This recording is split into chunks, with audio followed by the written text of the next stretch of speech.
Good morning, class. Today we will do the chapter Birth by A.G. Cronin. Birth is an excerpt from the Citadel that revolves around Andrew Manson, who just graduated from medical school. It is an account of how the newly graduated medical practitioner helped in bringing Joe and Susan's child into this world despite going through a tough time with his girlfriend Christine. So, this lesson, Birth, it is an excerpt, एक excerpt है जो लिया गया है कहाँ से, the novel citadel से, which is written by Cronin. And this lesson it revolves around the story of Andrew Manson, जिन्होंने अभी अभी जो है मेडिकल स्कूल से ग्रेजुएशन किया है और वो न्यूली जो है प्रैक्टिस कर रहे हैं. और किस तरह से वो जो है जो और सूजन के जो बेबी है, चाइल्ड है, उसको दुनिया में लाए और उसको जो है उन्होंने एक the child was lifeless and after his all his efforts he again came to life. और किस तरह से वो वापस जो है उस बच्चे को जो उन्होंने वापस से जीवन देने में, उनको लाइफ देने में हेल्प किया. और भले ही वो अपने खुद से ही was quite confuse, he is going through a tough time, है ना. तो उसके बावजूद भी किस तरह से he helped in bringing their child in this in life, this we will going to see in this chapter Birth. Andrew Manson is a doctor and recently passed out of medical school in the lesson Birth. तो Andrew जो मैंसन है वो एक doctor हैं जिन्होंने अभी अभी pass out किया मेडिकल स्कूल से. He has a girl friend name Christine who is a school teacher. As he has just passed out, he is still new to the job. उनकी जो एक गर्लफ्रेंड है जिनका नाम क्रिस्टीन है, she is a school teacher and he had just passed out from the medical college, so still he is new to his job. Andrew argued with his girlfriend as he is very outspoken. वो उनके कुछ arguments हो जाती हैं अपने जो girlfriend है उनके साथ. And Andrew was feeling guilty, he is feeling guilty about the all those arguments and he is in a quite confuse state of mind. And in this all the thoughts are going in his mind, all he is thinking about himself and her and his girlfriend. And then he reaches his home, वो अपने घर पहुंचते हैं. And when he arrives there at the house, he finds that Joe Morgan is eagerly waiting for him there.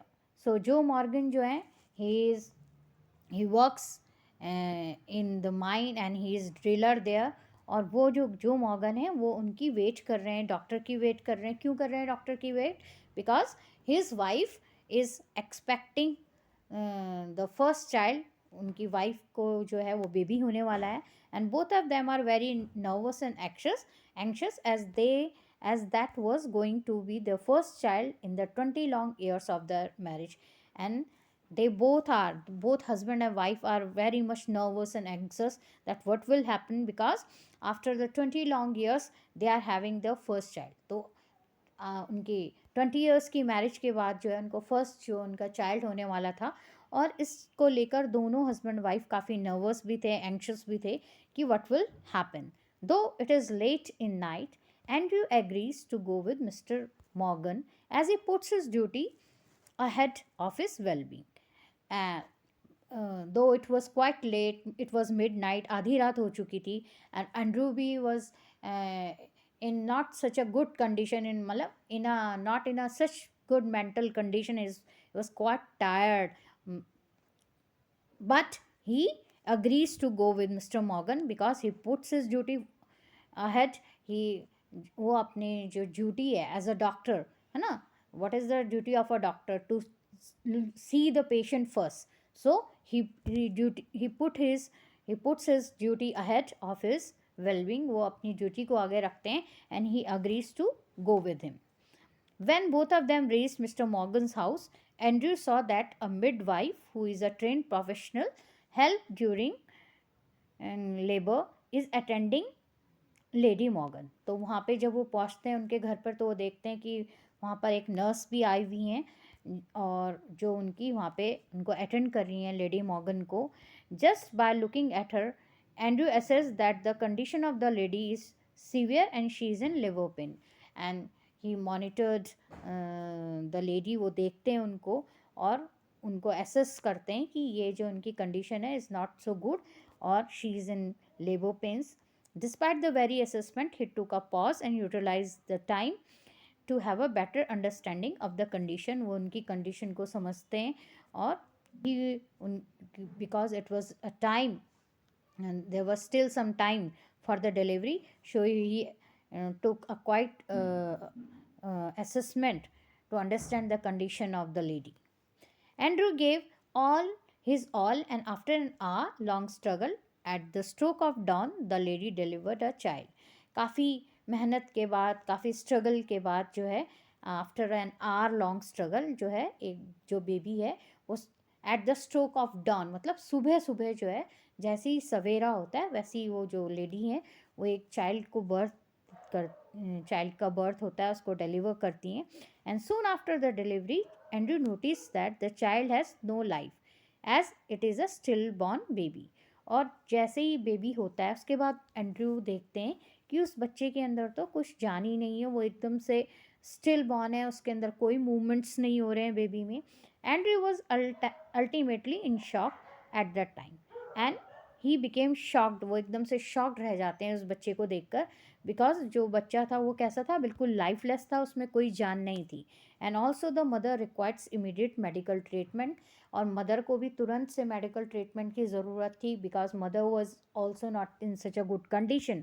तो at that moment he was quite confuse. He had to make a choice. उसको choice करनी थी कि वो किसको देखे, पहले mother को ट्रीट करे या बेबी को ट्रीट करे. फिर उसको मतलब उसने अपने माइंड को बनाया कि उसको क्या करना चाहिए, किसको अटेंड करना चाहिए पहले. And then he chooses the mother over the child. वो चूज़ करते हैं कि वो पहले मदर को देखेंगे, फिर उसके बाद चाइल्ड को देखेंगे. Andrew handed the child to the midwife. He handed it over to the nurse. उनको नर्स को देते हैं बेबी को. And lady Morgan was unconscious at that time. And the lady the mother was unconscious. वो बेहोश थी. Andrew calmed himself down and treated the mother with steady hands and slowly Lady Morgan gained consciousness. और किसी तरह Andrew जो है वो खुद को एकदम से शांत करते हैं, क्योंकि उनकी मेंटल कंडीशन भी इतनी अच्छी नहीं थी, है ना. तो he was also feeling very tired and listless, but he calmed himself.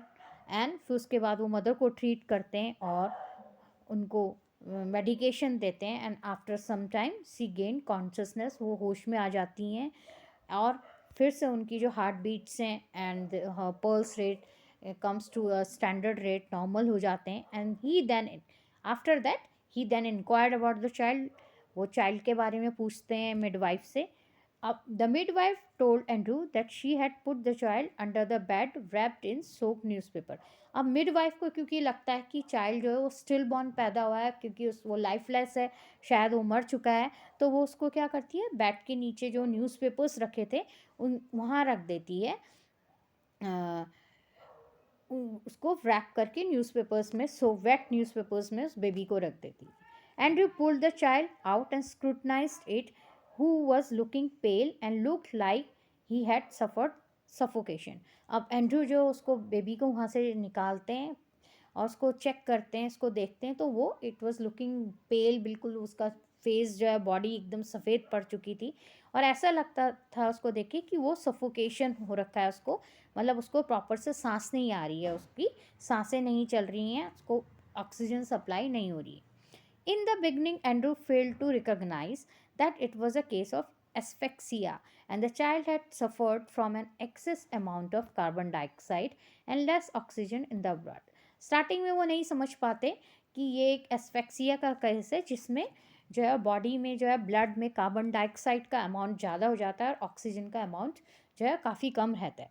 At that very moment Andrew could have given up on the child but he didn't. एक बार के लिए उन्हें लगता है कि शायद अब कुछ नहीं हो सकता है, लेकिन फिर भी वो अपनी जो है होप नहीं खोते. He didn't lose hope and started giving all the medical treatment. उसको पूरी हर मेडिकल ट्रीटमेंट देने की कोशिश करते हैं बच्चे को. And try to recollect. और जो कुछ भी उन्होंने अभी तक अपनी प्रैक्टिस में सीखा था या मेडिकल स्कूल में सीखा था, वो सब उस बेबी पर ट्राई करने की कोशिश करते हैं.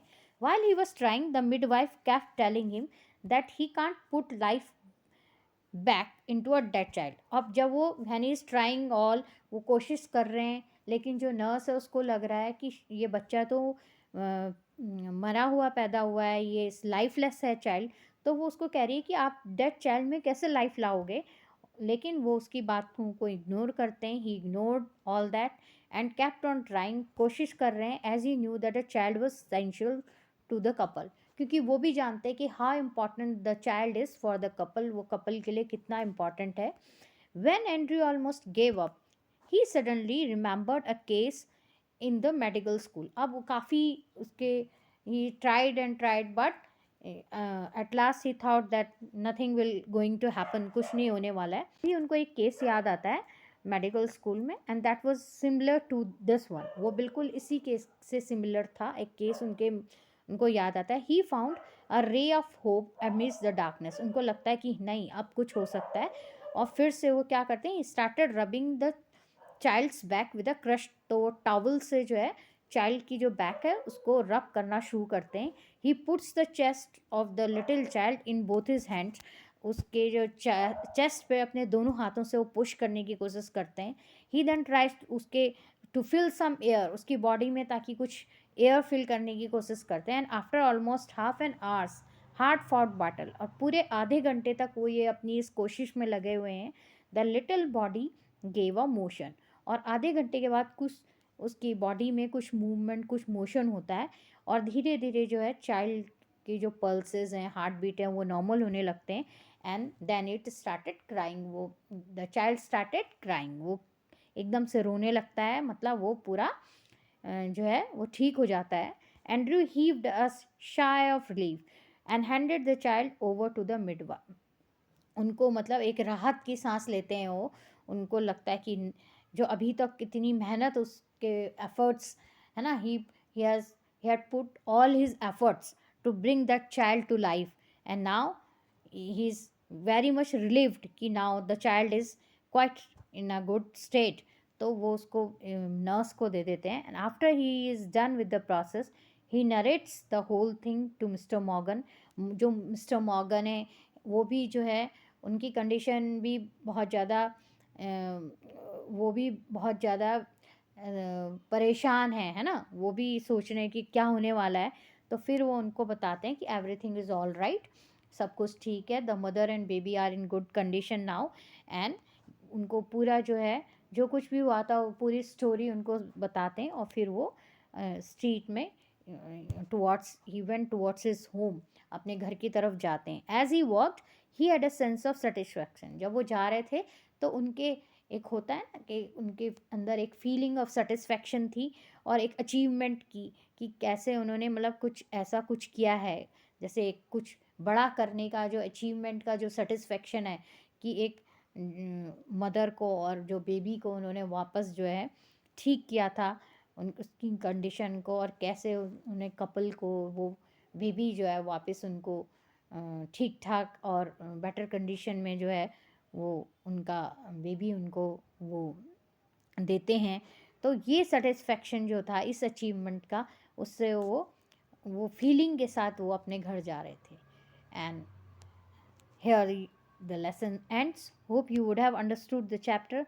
Thank you and have a nice